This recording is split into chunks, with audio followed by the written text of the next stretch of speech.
The R2K campaign has called on locals to make their voices heard during the Press Freedom Commission's public hearings in Durban today, and two houses belonging to Ngwathe municipality officials in the Northern Free State have been petrol bombed. Ambosisiwa Khadebe with the latest news update. The Right to Know R2K campaign has called on locals to make their voices heard during the Press Freedom Commission's public hearings in Durban today. The hearings will put issues of press freedom and the regulation of the media under the spotlight.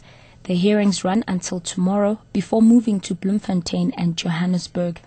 The aim is to set a proposed framework for the regulation of print media. KwaZulu-Natal convener of the R2K campaign, Desmond Desar, says any attempt to gag the media will directly impact on democracy.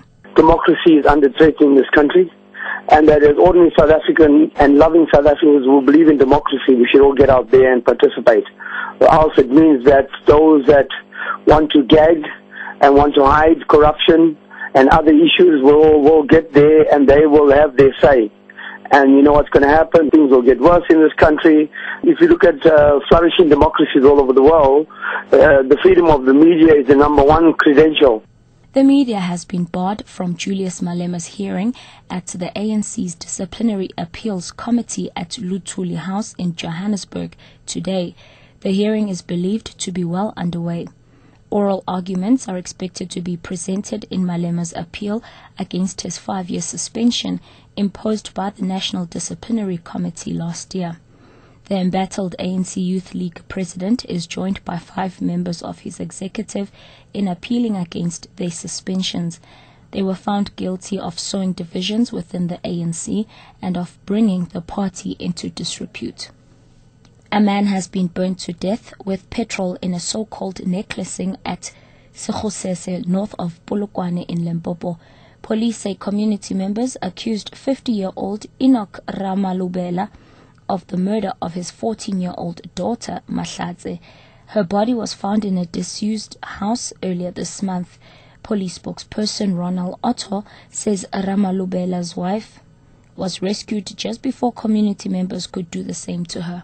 They stoned the deceased, they beat him with sticks and also then poured him with petrol and burned him then with a tire around his neck.